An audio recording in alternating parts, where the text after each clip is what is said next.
Assalamualaikum warahmatullahi wabarakatuh. Waalaikumsalam warahmatullahi wabarakatuh. Tabibun. Ya pun. Lemes ini ibu-ibunya nih. Ya. Kekenyangan dulu ya, habis makan ya. Baiklah Bapak Ibu, terima kasih sudah memenuhi undangan saya pada siang hari ini untuk mengikuti kegiatan aksi nyata diseminasi budaya positif. Pertama-tama marilah kita panjatkan puji syukur kepada Tuhan karena pada siang hari ini kita dapat berkumpul di sini dalam keadaan sehat. Dan semoga nanti acara pada hari ini bisa berjalan dengan lancar. Amin ya Bapak Ibu ya.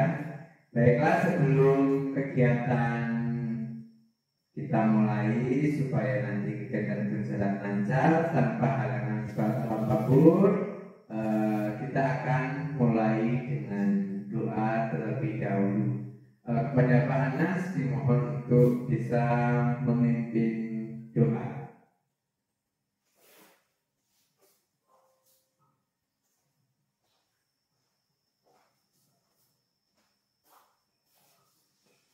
Terima kasih atas kesempatannya.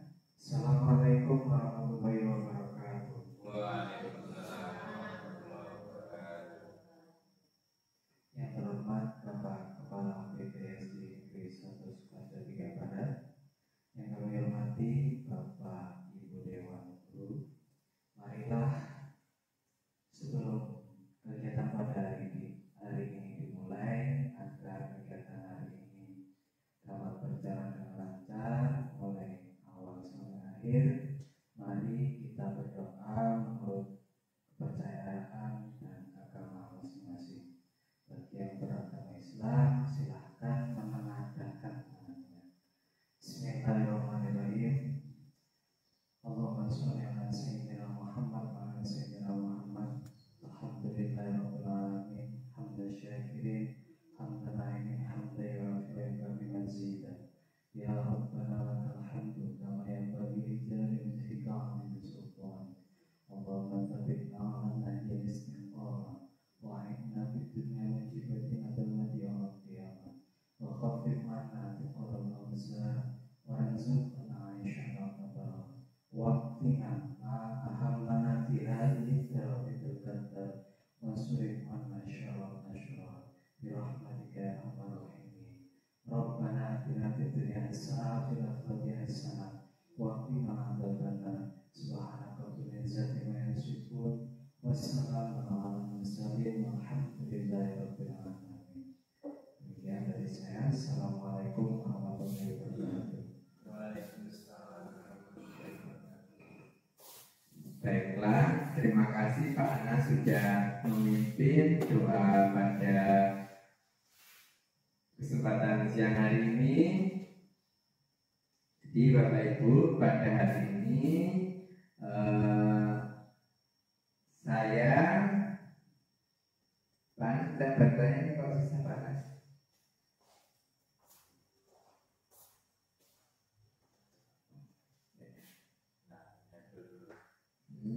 Baiklah Bapak Ibu, jadi pada kesempatan hari ini saya Hendrikus Sulistiono dari UPT SD Negeri 1 Sukoharjo 3 Barat, calon guru penggerak angkatan 10 Kabupaten Pringsewu, akan berbagi dalam bentuk diseminasi modul 1.4, yaitu mengenai budaya positif. Jadi sekali lagi terima kasih Bapak Ibu sudah memenuhi undangan dari saya.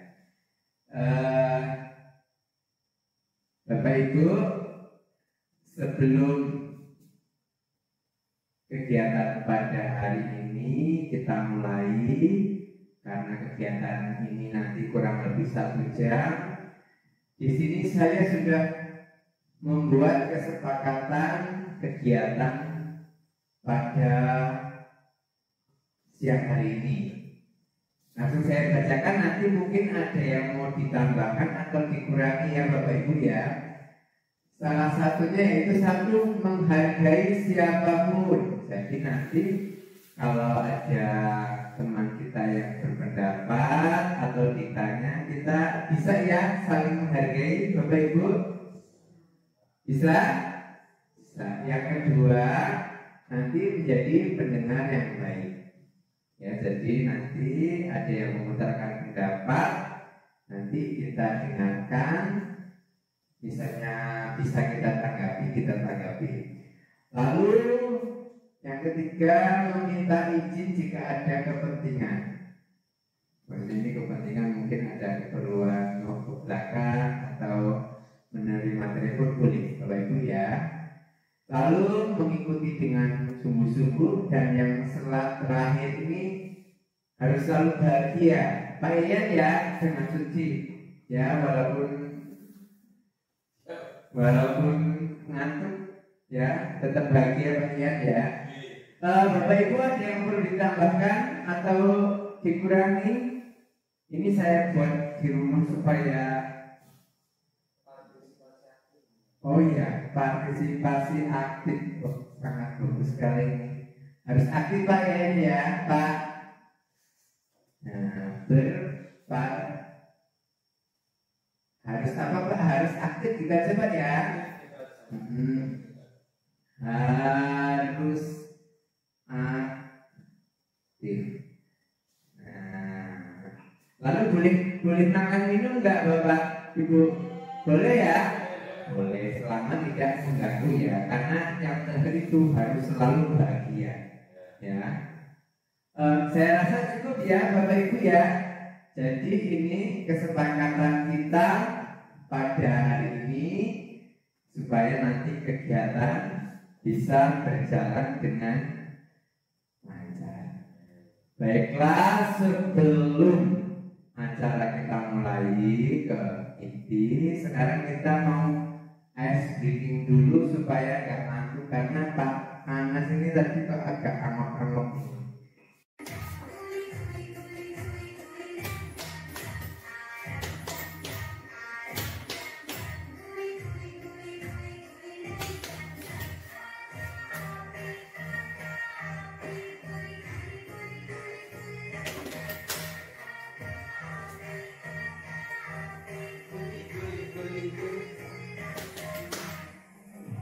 Makin cepat nih Bapak Ibu nanti ya.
Sebentar, lanjutan nih ya. Coba panjang temanmu, teman Bapak Ibu ya.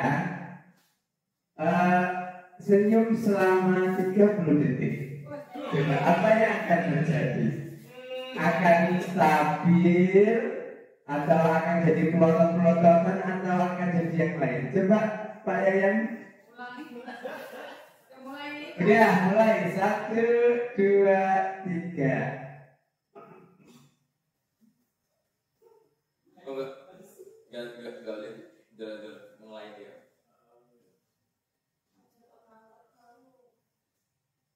Coba 30 detik. Coba tak zoom sini. Jarang-jarang ini soalnya ini. Enggak kelihatan. Enggak itu.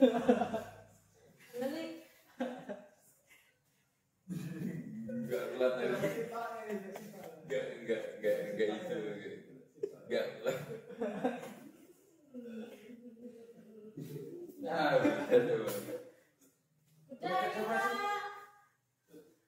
Udah 30 detik.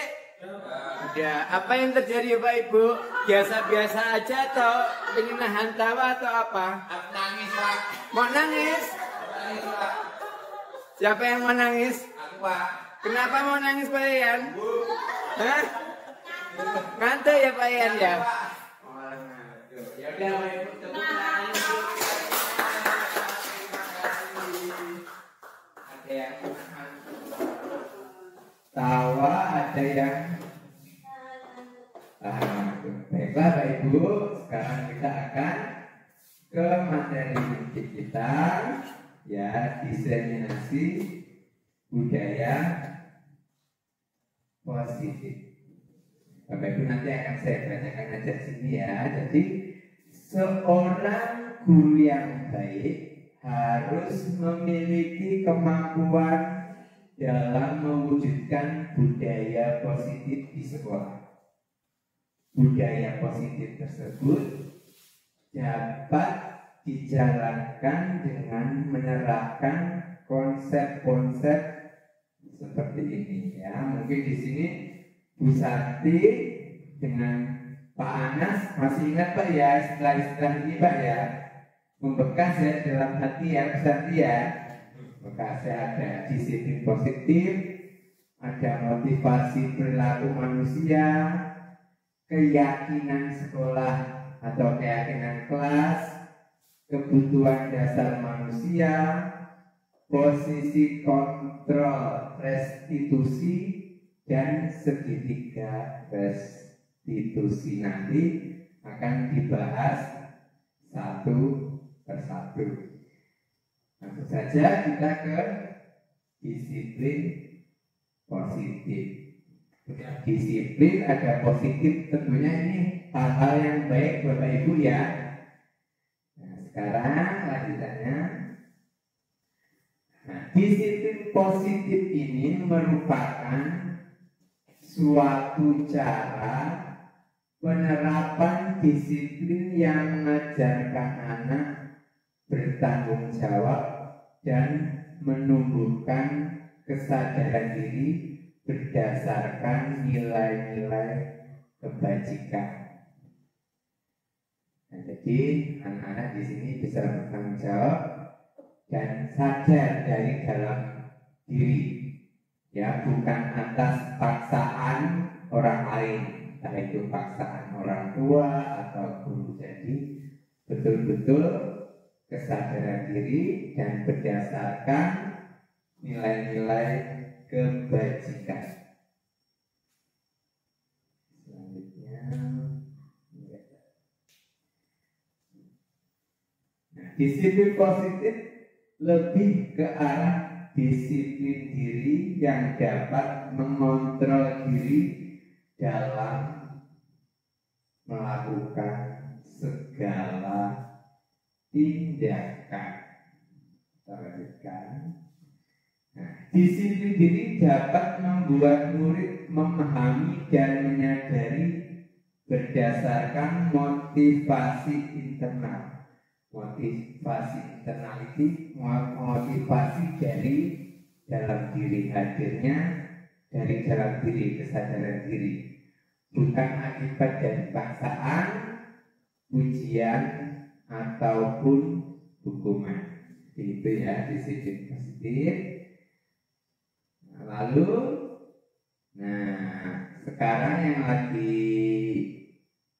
yang masih harus kita terapkan di sekolah ini ada sangat populer sekali, namanya profil pelajar Pancasila.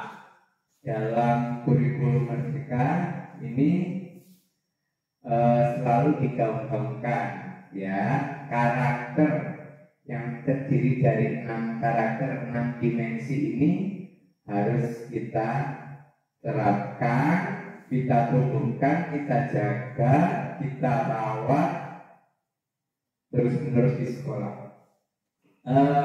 Apa saja Pak Ian dibacakan? Profil pelajar Pancasila ada apa saja? Yang pertama, beriman, bertakwa kepada Tuhan Yang Maha Esa dan berakhlak mulia. Yang kedua, mandiri. Yang ketiga, berkebinekaan global. Yang keempat, bergotong royong. Kelima, kreatif. Dan yang terakhir, bernalar kritis. Ya, terima kasih Pak Ian ya. Sekarang saya nanya lagi ini satu-satu ini ya. Dari Bu Parni, coba kira-kira beriman bertakwa kepada Tuhan Yang Maha Esa dan berakhlak mulia sudah diterapkan di sekolah kita belum ya Bu ya? Sudah ya Bu ya. Contohnya apa Bu? Misalnya dalam hal apa Bu?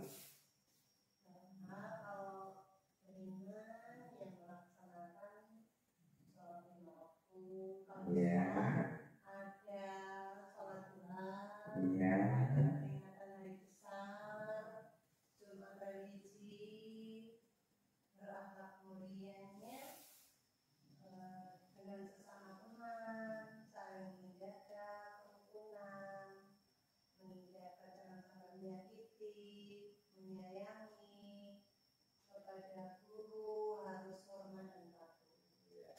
Cukup Bu? Cukup ya, luar biasa tepuk tangan Bu Parni. Dan lengkap tadi ya, jadi kita sudah menerapkan tiap hari pun di kelas tentunya sudah diterapkan. Mungkin sebelum pelajaran dibuka, berdoa, diakhiri berdoa dan hal-hal lain. Jadi ini sangat luas, sampai berakhlak mulia, sampai hal-hal kecil misalnya membuang sampah di tempat sampah itu sudah berakhlak mulia ya Bapak Ibu ya. Lalu kalau mandiri Bu Tintin, coba apa sih yang sudah diterapkan di sekolah kita dalam hal mandiri ini? Apa Bu? Contoh hal-hal. Contohnya Ya. tahu tiketnya, ya berangkat, ambil sapu, membersihkan kelas, lingkungan. Ya, itu Bu ya contohnya ya. Jadi mandirinya lebih ke tanggung jawab ya Bu ya. Jadi tidak perlu diingatkan, tidak perlu diobrak-obrak ya. Jadi sudah tahu tugasnya. Itu salah satu contoh mandiri. Panas ada lagi contoh mandiri.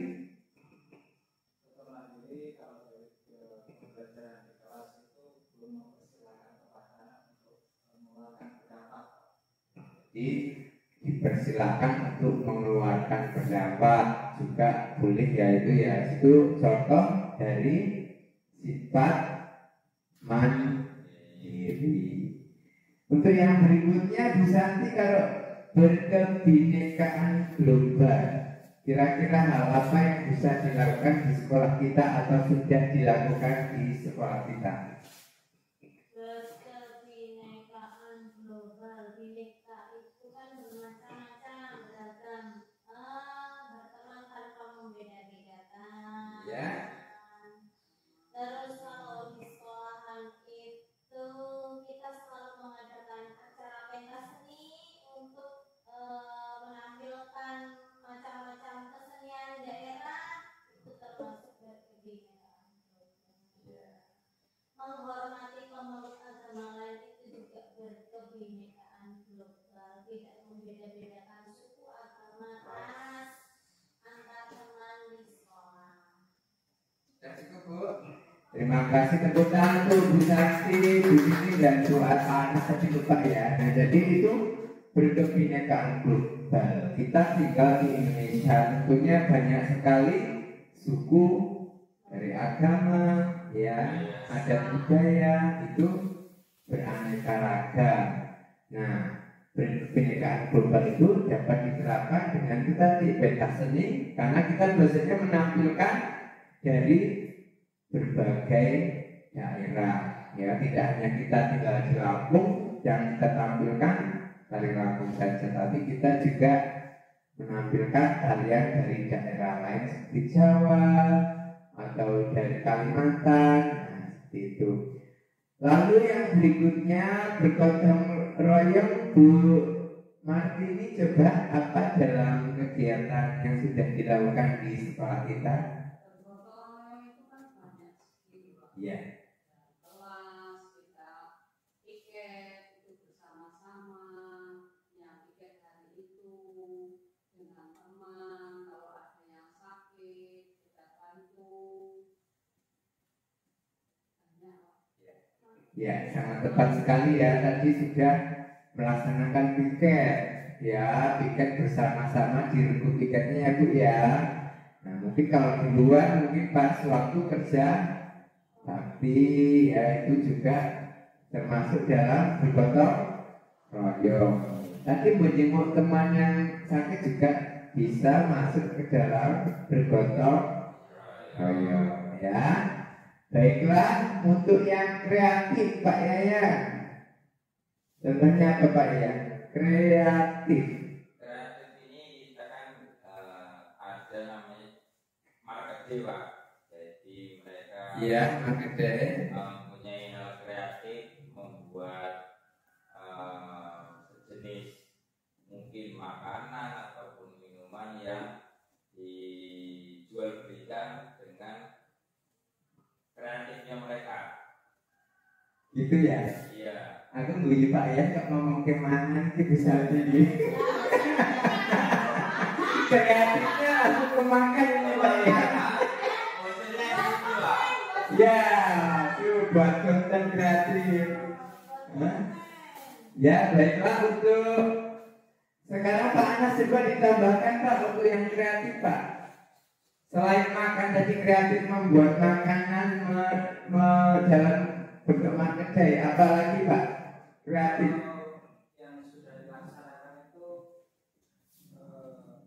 kemarin itu kan kalau salah atau ajarnya itu kan menyuruh kita untuk membuat lampion itu. Oh iya, Yang membuat karya. Ya. Diserahkan kepada anak, disuruh membuat sebebas mungkin yang judulnya lampion. Oh iya, terima kasih Pak Anas ya. Jadi kreatif ini bentuknya macam-macam ya. Membuat keterampilan, inovasi baru, hal kecil apapun itu termasuk dalam kreatif. Ya. Lalu satu lagi, bernalar kritis. Nah ini yang sekarang agak sulit ini Bu, bernalar kritis. Anak-anak sekarang mungkin kurang bernalar kritis. Nah itu tugas kita. Contohnya apa sih Bapak Ibu? Hal kecil apa? Pak Anas kayaknya mau mengungkapkan apa Pak? Ya, memang menjadi problema kita semua. Iya. Contohnya dalam belajar kelompok ini kan anak disuruh untuk mengungkapkan pendapatnya masing-masing. Iya.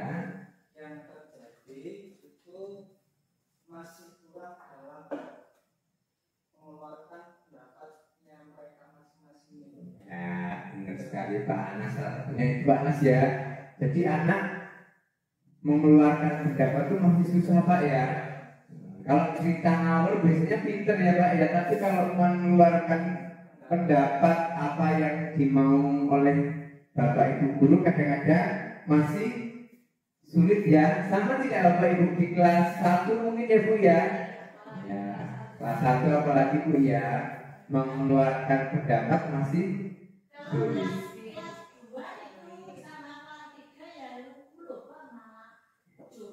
Ya, jujur ya Bu ya, masih mau apa? suruh bertanya banyak tanya malah ya. Kita udah kas besar malu. Ya, jadi itu mungkin kalau kelas 1-2 banyak tanya.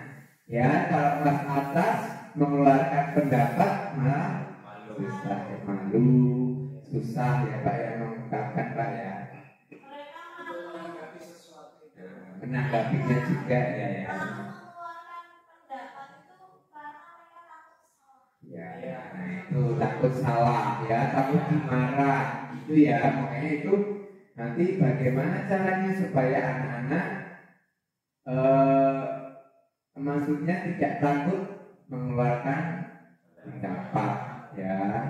Jadi mungkin ada anak yang beranggapan takut dihukum lah, takut diketawain teman ya mungkin ya.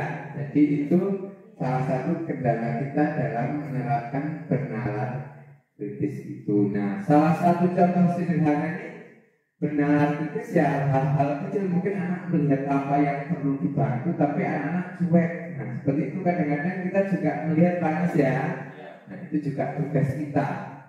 Ya, tugas kita bagaimana supaya anak-anak tidak cuma pandai di bidang pengetahuan akademik, tapi juga karakter ini PR-nya Bapak Ibu. Karakter juga harus kita bagaimana harus kita kembangkan ke hal-hal yang positif.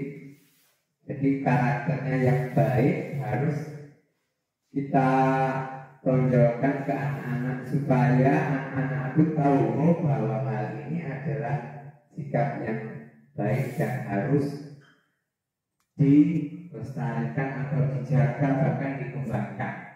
Itu Bapak Ibu ya, itu mengenai profil pelajar Pancasila. Lalu motivasi perilaku manusia. Nah, ini ada beberapa hal yang memotivasi perilaku kita sebagai manusia. Nah, jadi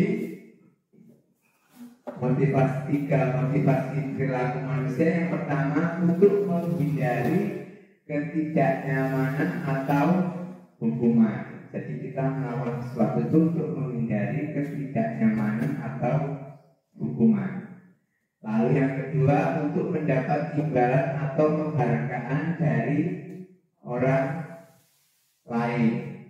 Ya, imbalan atau penghargaan itu cuma misalnya ucapan terima kasih itu juga sudah termasuk dalam penghargaan atau imbalan. Jadi kita melakukan, aku bawakan Pak Anas inilah, bawakan rotilah supaya aku dibilang apa baik hati. Nanti kan Pak Anas mesti ngomong terima kasih. Nah itu salah satu motivasi perilaku manusia. Lalu yang ketiga untuk menjadi orang yang mereka inginkan dan menghargai diri sendiri dengan nilai-nilai yang mereka percaya. Itu jadi 3 motivasi perilaku manusia ya Bapak Ibu ya. Lalu keyakinan sekolah atau keyakinan kelas.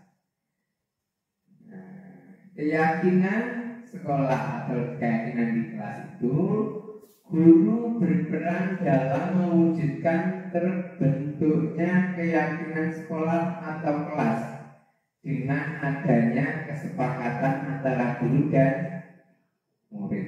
Nah ini yang tentunya kita buat bersama tapi sulit untuk diterapkan ya Bu ya, masih sulit. Kadang-kadang kita masih sudah disepakati bersama murid, tapi ada yang melanggar nggak biasanya Bapak Ibu? Ada. Nah itu kadang-kadang kita untuk mengambil tindakan yang bagaimana yang harus saya ambil supaya anak ini berubah menjadi lebih baik lagi. Nanti kita lihat di slide-nya. Lalu keyakinan sekolah atau kelas berupa pernyataan-pernyataan universal yang mudah diingat dan dipahami dan harus diterapkan di lingkungan sekolah. Nah, keyakinan sekolah atau kelas berupa pernyataan universal. Ini mudah dipahami secara umum maksudnya ya. yang mudah diingat dan dipahami dan harus diterapkan di lingkungan sekolah. Panas lagi coba, panas? Panas? Apa panas kira-kira? Salah satu contoh pernyataan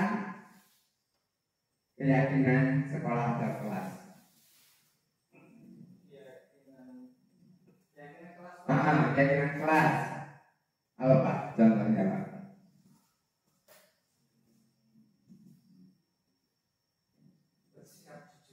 Nah, kita harus bersikap jujur. Nah, itu boleh. Ya, anak-anak mesti paham. Pak ya coba. Misalnya banyak sekali ini Pak ya.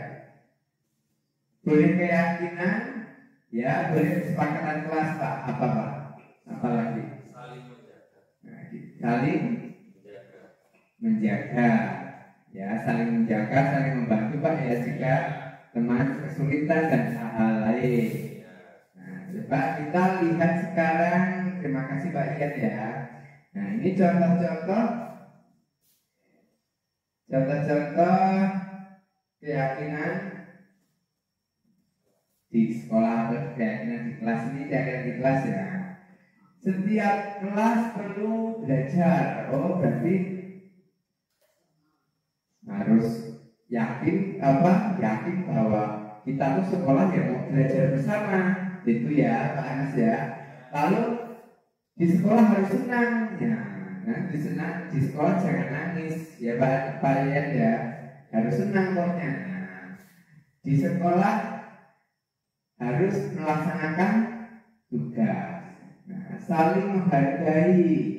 Lalu keyakinan di kelas pokoknya harus merasa aman.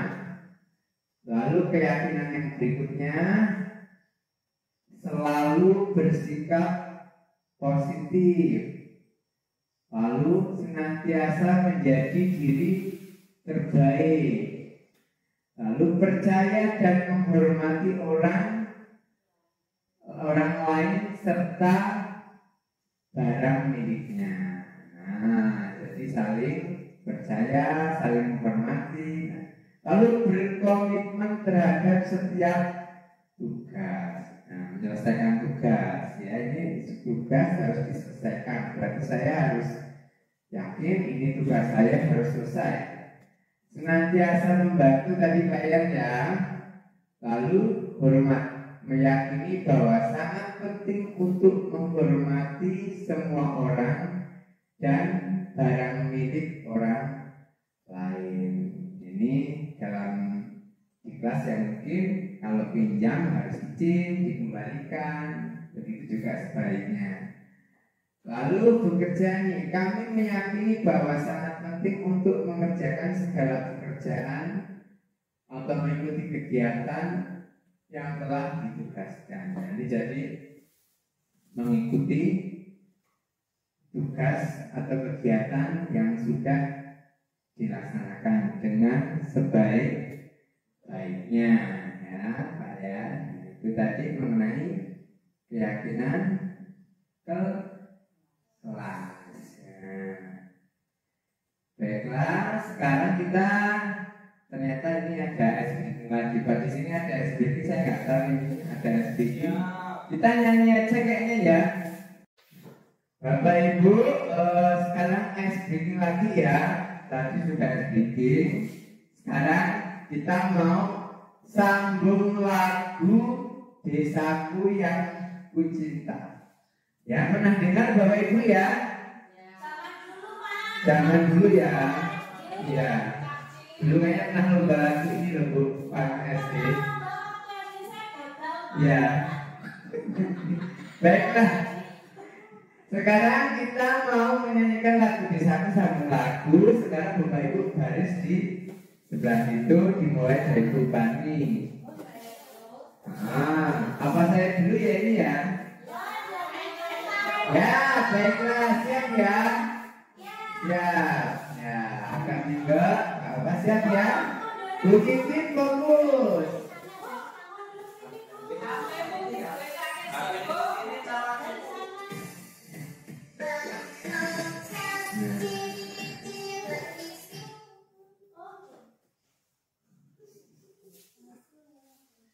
Boleh ya.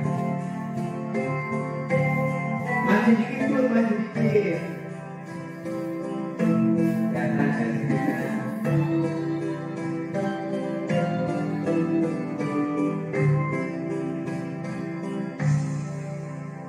Kisahku yang ku cinta, pujaan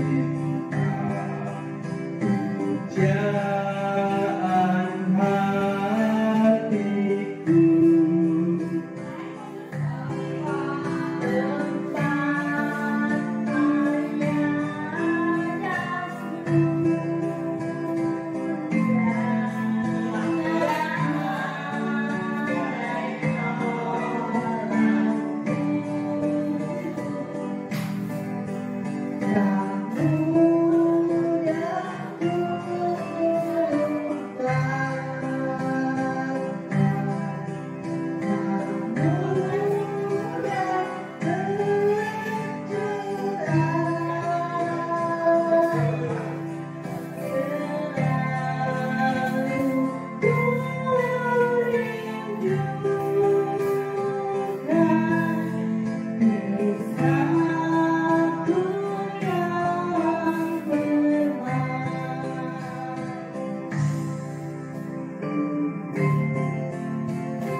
Udah seger ya, seger. Nanti lagi ya. Nah, setelah acara nanti kita mau nambah lagi 5 lagu. Pak Ian siap tuh. Jadi nggak lanjut Pak Ian ya. Oh, kita nambah ini ya. Yo nambah lagi berarti ini sudah terlanjur ini. Nambah lagi ini bareng-bareng. Yo, nggak apa-apa.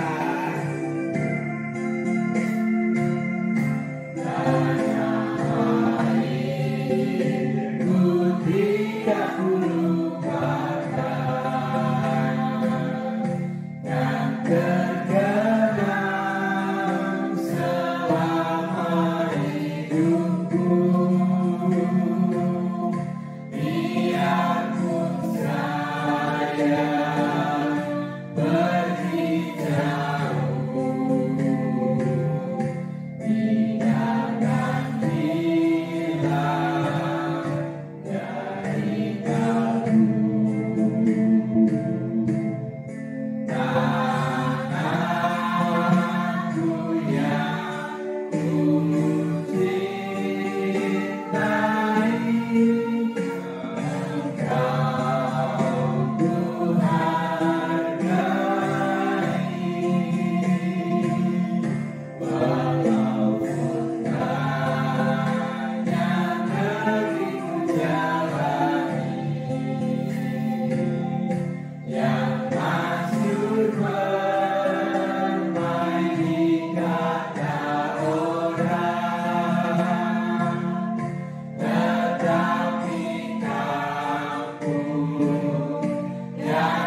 bikin selingan, tapi selingannya ini agak panjang tadi.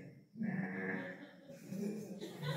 kita lanjutkan untuk bahasan berikutnya, yaitu mengenai kebutuhan dasar manusia. Kalau dulu zaman sekolah terkenalnya pokoknya sandang, pangan, papan gitu Pak ya, yang pokok ya, pakaian, makan, rumah.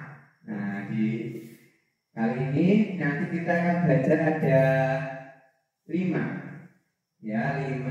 kebutuhan dasar dari manusia. Nah, ketika seorang murid melakukan suatu perbuatan yang bertentangan dengan nilai-nilai kebajikan atau melanggar peraturan, hal itu sebenarnya dikarenakan mereka gagal memenuhi kebutuhan dasar mereka.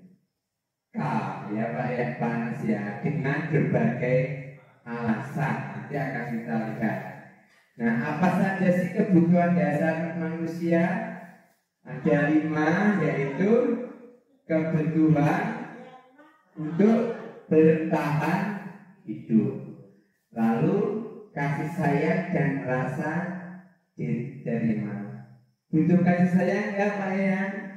Oh ya, gitu ya. Lalu butuh juga penguasaan, mereka butuh juga kebebasan dan kesenangan. Jadi itu kebutuhan dasar manusia. 5 kebutuhan dasar manusia. Nah, itu ya. Jika tidak dipenuhi, tentunya nanti itu akan menimbulkan suatu permasalahan. Nah, di sini sekarang kita langsung ke membahas ada suatu masalah. Nanti saya meminta pendapat Bapak Ibu semua ya. Mungkin dibacakan Pak Yayan yang keras suaranya Pak Yayan. Studi kasus Ibu Zulaika, guru wali kelas 4, sedang bingung menghadapi ulah salah satu murid di kelasnya, Tommy. Beberapa anak telah mengeluhkan Tommy yang seringkali meminta bekal makan siang mereka dengan paksa. Jika Anda menghadapi situasi seperti Ibu Zulaika, apa yang akan Anda lakukan? Menurut Anda, kira-kira apa alasan Tommy melakukan hal itu? Monggo cepat. Kalau begitu dari Bu Zulaika bagaimana Bu? Ya, memaklumi anak itu dari rumah kurang perhatian, selalu mengganggu teman. Jadi Bu Tintin akan memaklumi anak tersebut ya Bu ya. Nah, mungkin dengan ditanya dulu ya Bu ya, ada apa sebetulnya. Nah, nanti diberi masukan dan lain-lain. Jadi tentunya kita memiliki pendapat yang beda-beda ya. Panas kalau panas jadi Ibu juga. Terima kasih Bu Tintin. Kalau panas jadi Ibu Bu Zulaika bagaimana? Marah-marah kalau panas ini kayaknya. Gimana panas? Menurut saya itu karena mungkin ya karena kebutuhan dasar manusia yaitu bertahan hidup Pak. Bisa jadi alasannya seperti yang disebutkan kurang perhatian dari orang tua Pak. Kurang perhatian dari orang tua ya. Jadi sikapnya panas akan bagaimana? Sikapnya panas dulu ini. Kalau tadi kan menurut Anda kira-kira apa alasan Tommy melakukan hal itu? Karena kurang perhatian keluarga lah ya, orang tua ya. Kalau dari Bu Zulaika ini, apa Pak Anas ini Bisa dengan pendekatan dengan orang tua. ya, pendekatan dengan orang tua. Tadi dengan ngobrol dengan anaknya ya Pak ya. Nanti itu ujung-ujungnya kita harus melakukan apa Pak Ibu dalam menyelesaikan masalah ini Pak Anas? Ini ingat harusnya ada apa namanya Pak? Apa bisa di? Nah, segitiga restitusi. Jadi dalam menyelesaikan masalah kita tidak boleh langsung marah-marah, ya, tidak boleh langsung bahasanya membuat anak merasa bersalah, menghukum anak, itu tidak boleh, ya. Jadi nanti ada kita pelajari. Lalu menurut Anda kira-kira apa alasan Tommy melakukan hal itu selain tadi kurang perhatian keluarga atau orang tua ya? Kira-kira alasan Tommy apa Bu? Bu Martini? Kira-kira? Ya mungkin karena anak itu di lingkungannya itu pergaulannya kurang bagus. Oh ya, pergaulannya Tommy ya, berarti ya Bu ya. Makanya dia meniru sikap temannya yang dibuat tadi di sekolah menjadi seperti itu, Pak. Ya, terima kasih Bu. Jadi karena lingkungan ya yang buruk sehingga dia seringkali berbuat nakal dengan meminta bekal makan siang temannya ya. Gitu. Mungkin ada yang lain apa Pak ya? Lapar Pak. Lapar, Pak ya langsung ini langsung nyambung ini. Alasan yang simpel ya Pak ya. Alasannya gampang ya, lapar ya udah lapar lebih punya teman saya ya. Betul Pak ya Pak Anas tadi ya supaya tetap bertahan hidup tadi. Jadi kancane gonangan karena lapar ditambah. Terima kasih Pak ya jawabannya luar biasa ya. Nah, ya. Jadi alasannya banyak sekali karena ia lapar dan orang tuanya tidak membawanya bekal makan siang. Maka kebutuhan dasar yang sedang berusaha dipenuhi oleh Tommy adalah kebutuhan untuk bertahan hidup. Itu alasan satu ya. Lalu kalau alasan yang lain mungkin banyak nih. Nah ini tadi yang disampaikan Bu Tintin dan Pak Anas. Ya. Nah tapi ini karena dia merasa senang temannya jadi memperhatikan dia. Oh dia ini kalau ini mencari perhatian teman. Ya benar-benar. Ketika temannya melaporkan tindakannya itu pada gurunya dan gurunya memberitahu orang tuanya sehingga orang tuanya jadi memperhatikan dia. Ujung-ujungnya sampai orang tua ini Pak ya. Maka kebutuhan dasar yang sedang dipenuhi dan dibutuhkan Tommy ini adalah kasih sayang dan rasa diterima. Itu ternyata ya. Ya.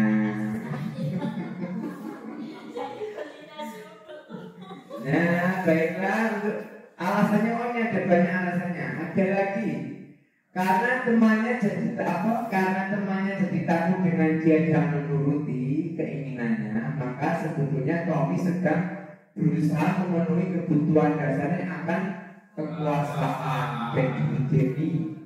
Ya, dia berdiri. Ternyata masuk semua ya, Bu. Ya, alasannya banyak sekali.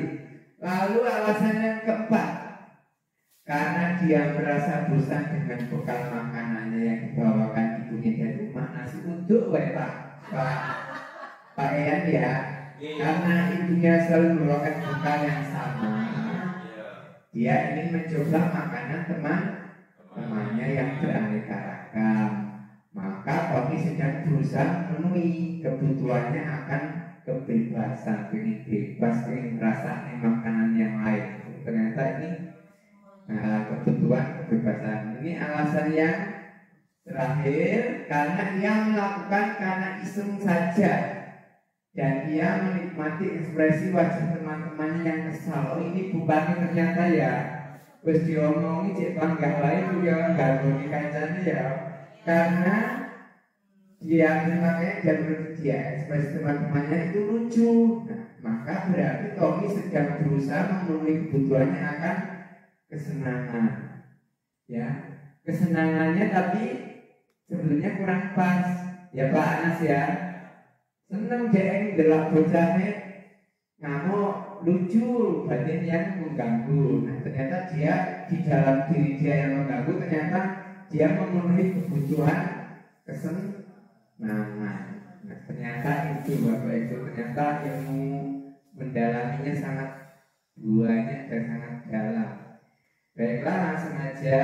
Nah, sekarang kita akan belajar posisi kontrol restitusi. Nah, ini tadi, ini cara menyelesaikan masalah. Nah, 5 posisi kontrol restitusi, ada 5 ya, 5 posisi kontrol restitusi. Yang pertama, guru sebagai penghukum.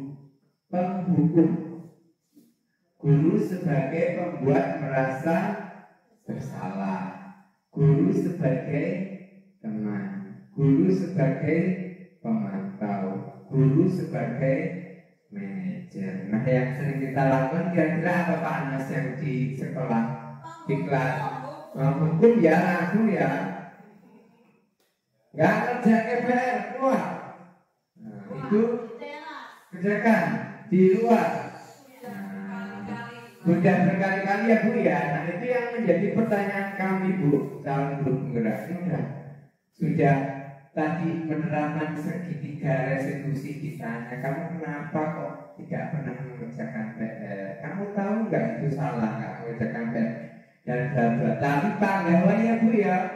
Nah, orang tuanya sudah dikasih tahu masih tetap. Nah, itu tapi kita harus katanya harus tetap telaten memberitahunya, telaten didoakan, itu Bu. Nah, tidak boleh menghukum. Nah, lalu kita akan melihat, nah, seperti apa sih bentuk-bentuknya? Kita lihat tadi ya. Kita lihat.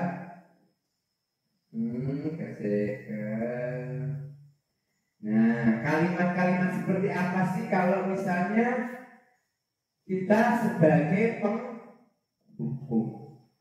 Nah, itu guru gak jelas ya Pak ya. Ya, guru menghadik, menunjuk-nunjuk, menyakiti, menyindir. Menyindir aja pada anak kita itu sudah menerapkan sebagai hukum. Gak boleh ya Bu ya. Tapi sulit, kadang-kadang kita udah emosi, terus mentu Pak ya, itu tugas kita ya, mengontrol diri kita sendiri. Lalu membuat rasa bersalah. Nah, itu contohnya berceramah dan mengatakan, nah, seharusnya kamu ini, ibu kecewa padamu. Nah, kamu kok melakukan hal seperti itu? Nah, itu kita berarti membuat rasa bersalah. Jadi anak merasa bersalah itu nggak boleh Bapak Ibu ternyata, karena berpengaruh terhadap anak. Sebagai teman contohnya membuatkan alasan untuk muridnya. Nah, ini wis digawe akrab ya, oke mestinya nggak makan ini telat karena ini. Nah, oke, didukung itu sebagai teman. Lalu sebagai pemantau, menghitung dan mengukur. Jadi menyebutkan peraturan-peraturan yang ada di sekolah. Nah, itu ya. Lalu nah ini dengan manajer, nanti dengan manajer ini kita tentunya menyelidiki, bahasanya menyelidiki kepada anak dengan pertanyaan-pertanyaan, dan akhirnya nanti disampaikan pesan tadi betul dengan segitiga restitusi. Nanti ada 3 tahapan. Nah, itu ya, guru berperilaku apa yang kita yakini. Nah, coba kalau dari lihat 5 posisi kontrol ini, yang diharapkan kita sebagai apa Pak Anas? Manajer ya, tentunya yang paling bagus yang diharapkan adalah sebagai manajer. Nah, ini karena berarti kita juga menghargai murid ya, karena dalam pembelajaran itu kita itu yang berpusat kepada siapa Bu? Murid. Pokoknya yang berkuasa ini murid ya, semua demi kepentingan murid ya Pak Anas ya. Ya, semuanya tujuannya itu. Nah, kita bisa menghargai murid juga diri sendiri jika kita mampu menerapkan posisi kontrol sebagai manajer. Nah, itu ya. Di situ murid meletakkan dirinya sebagai individu yang positif dalam dunia berkualitas. Seperti itu Bu ya. Lalu selanjutnya, jadi harapan itu sebagai posisi kontrol restitusi. Di antara kelima posisi kontrol tersebut, sebaiknya seorang guru menggunakan posisi kontrol sebagai manajer. Sudah disepakati bersama, itu yang paling bagus. Sebagai manajer, guru dapat berbuat sesuatu bersama murid, mempersilahkan murid bertanggung jawab, dan mendukung murid agar dapat menemukan solusi. Dia berdiskusi, lalu yang menemukan solusinya dengan diskusi itu ya anak sendiri. Ya, diharapkan anak nanti dapat bertanggung jawab dengan apa yang sudah disepakati bersama atau telah dipilih anak, langkah apa yang menjadi solusi. Lalu posisi kontrol restitusi, selain itu posisi manajer mengacu pada restitusi yang dapat menjadikan murid sebagai manajer bagi dirinya, sehingga dapat tercipta identitas positif pada diri murid. Nah, sekarang tahapan dalam segitiga restitusi itu ada 3, yaitu menstabilkan identitas, validasi tindakan yang salah, dan menanyakan keyakinan. Nah, kita mulai dari langkah pertama, menstabilkan identitas. Menstabilkan identitas dilakukan berdasarkan prinsip bahwa membuat kesalahan adalah bagian dari proses pembelajaran yang nantinya akan menggeser identitas gagal ke arah identitas sukses. Jadi itu ya, jadi berdiskusi, mungkin bertanya apa yang sudah tadi kamu lakukan. Nanti anak akan bercerita, lalu tahu tidak apa yang kamu tadi lakukan itu salah atau tidak. Lalu kita juga harus berempati kepada anak, karena anak mempunyai alasan. Bapak atau ibu sadar, pasti kalau bapak atau ibu berada di posisi kamu, pasti bapak juga akan berbuat seperti itu yang sama. Nanti seperti itu ya. Nanti dan seterusnya. Lalu menstabilkan identitas. Berbuat salah itu hal yang manusiawi. Tidak ada manusia yang sempurna. Kita pasti bisa menyelesaikan permasalahan ini. Bapak Ibu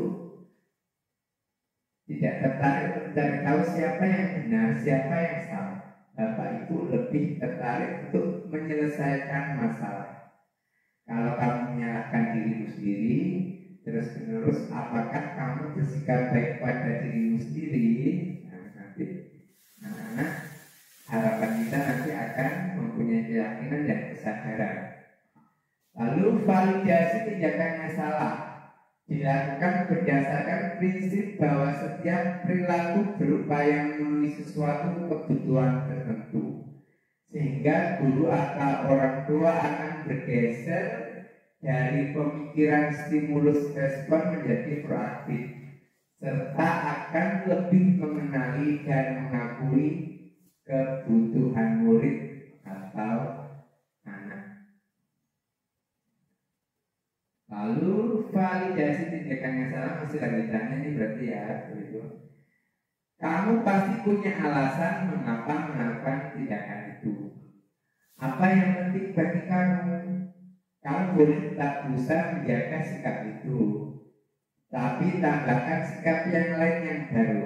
Maukah kamu belajar cara lain untuk mendapatkan yang kamu butuhkan tanpa harus memukul? Misalnya ini kalau ada anak yang berkelahi, ya, yang seterusnya. Lalu menanyakan keyakinan, ini yang ketiga, ya. Menanyakan keyakinan dilakukan dengan memberi pertanyaan-pertanyaan bermakna kepada murid untuk memunculkan motivasi secara intrinsik di dalam diri sehingga mampu mengaitkan keyakinannya dengan tindakan yang salah.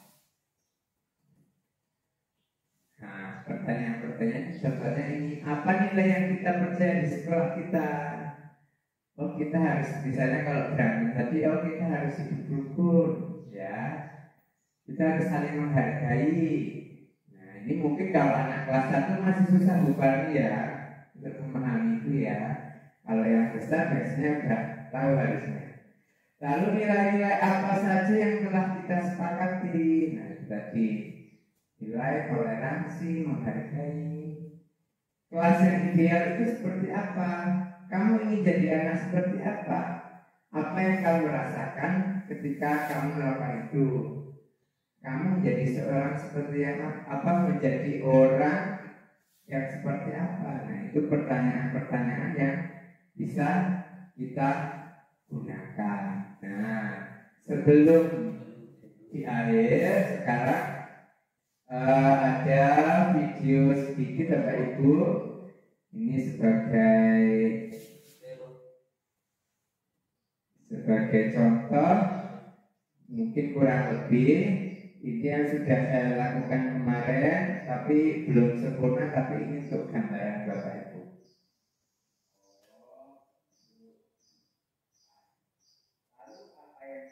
Nah, kita lihat dari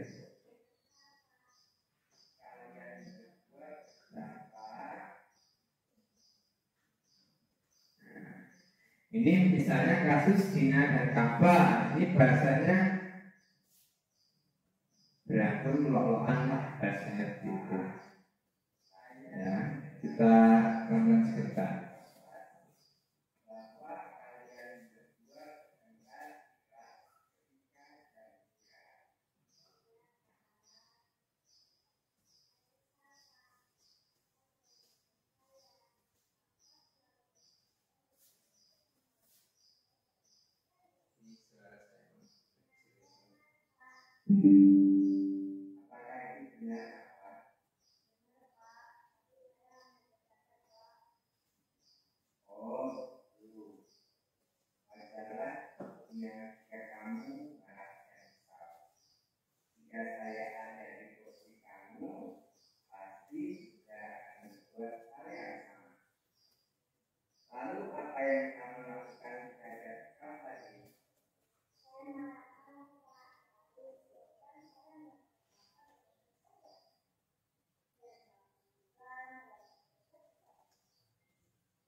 Tindakan kalian bertengkar sambil melempar kertas di kelas, apakah sesuai dengan keyakinan kita? Menurut kalian, keyakinan kelas apa yang sudah dilanggar?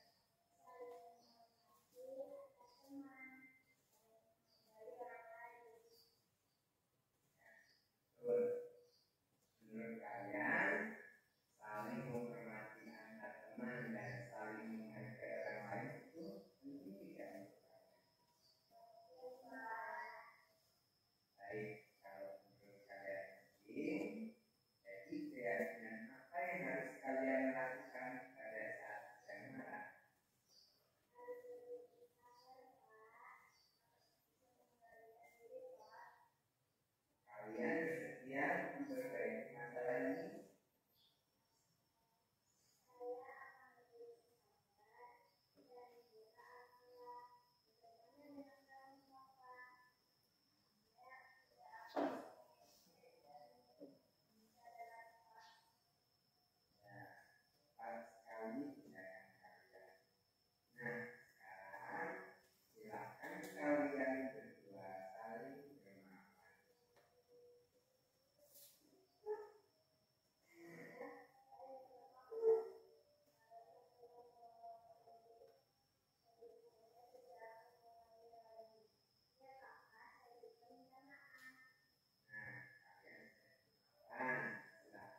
Ibu tadi itu contoh penerapan dalam menyelesaikan permasalahan dengan menggunakan segitiga restitusi. Nah itu semoga nanti kita dapat terapkan ya Pak Anas ya dalam menyelesaikan permasalahan. Mungkin ada anak yang berantem atau ada sesuatu hal yang membuat gaduh di kelas.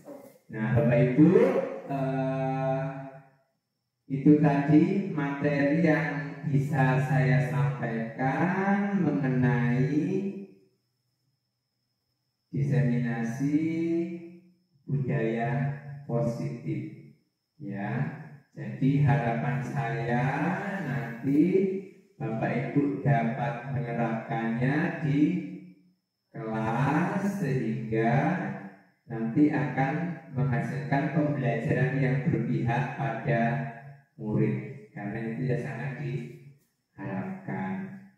Mungkin sudah jelas Bapak Ibu, ada pertanyaan? Jelas? Jelas. Baiklah, kalau udah waktu udah siang, acara pada siang hari ini kita tutup dengan doa kepada Pak Anas. Kembali saya mohon untuk dapat menutup dengan doa.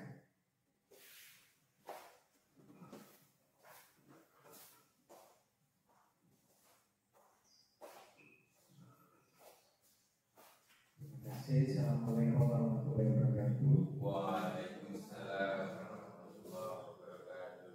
Alhamdulillah Bapak Ibu, kita acara pada siang ini berjalan dengan lancar. Mari kita tutup dengan memberikan hadiah Fatihah. Bismillahirrahmanirrahim.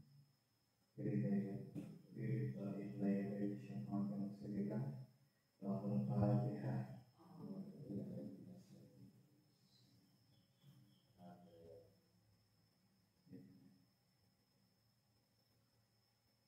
Al-Fatihah.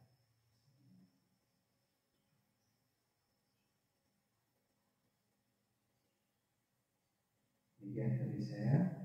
Assalamualaikum warahmatullahi wabarakatuh. Terima kasih Pak Anas. Sekali lagi terima kasih Bapak Ibu. Kita sudah mengikuti kegiatan pada hari ini. Saya mohon maaf jika banyak salah kata atau kekurangan, dan saya akhiri. Wassalamualaikum warahmatullahi wabarakatuh. Terima kasih.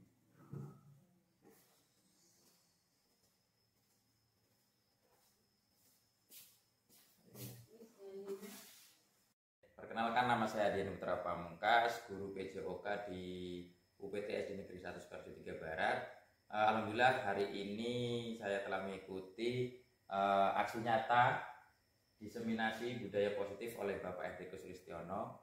Di sini alhamdulillah saya dapat ilmu lagi tentang bagaimana cara memperlakukan siswa-siswi kita dengan keadaan yang berbeda-beda, terutama dalam menghadapi masalah yang tentunya kita harus menghadapinya dengan baik dan benar. Ilmu yang kita dapat dari aksi nyata tadi itu tentang segitiga restitusi, dan itu sangat baik sekali, bahkan wajib untuk dilakukan di sekolah kita, karena dapat membuat kami atau saya juga selaku pendidik itu untuk memperlakukan siswa atau murid itu dengan baik dan benar ketika mempunyai masalah. Jadi alhamdulillah dapat pelajaran yang lebih baik. Terima kasih. Assalamualaikum warahmatullahi wabarakatuh. Perkenalkan, nama saya Santi Utami, wali kelas 5 di UPT SD Negeri 1 Sukoharjo 3 Barat. Pada hari ini saya dan teman-teman guru yang lain mengikuti kegiatan aksi nyata diseminasi budaya positif yang dilakukan oleh Bapak Hendrikus Sulistiono selaku CGP Angkatan 10. Dari pembahasan yang dilakukan pada aksi nyata hari ini menambah wawasan dan ilmu pengetahuan saya tentang bagaimana cara menghadapi anak anak di sekolah dengan keanekaragaman sikap dan sifat mereka. Sebagai seorang guru, kita harus bisa memperlakukan anak-anak itu dengan sangat baik dan dengan baik dengan memberikan motivasi serta mencari solusi dari masalah yang terbaik, bukan menjudge atau memberikan hukuman kepada mereka. Dari yang dijelaskan oleh Pak Hendrikus tadi, dapat kita ketahui bahwa ketika kita menghadapi masalah, ketika anak-anak menghadapi masalah, kita dapat menyelesaikannya dengan cara menggunakan segitiga restitusi. Jadi kalau menurut saya segitiga restitusi ini sangat baik dan sangat bagus jika diterapkan di sekolah untuk menyelesaikan masalah yang dihadapi oleh anak-anak kita di sekolah. Oke, terima kasih Pak Hen atas penjelasannya hari ini. Terima kasih atas ilmunya, semoga bermanfaat untuk kita semua. Saya akhiri, wassalamualaikum warahmatullahi wabarakatuh.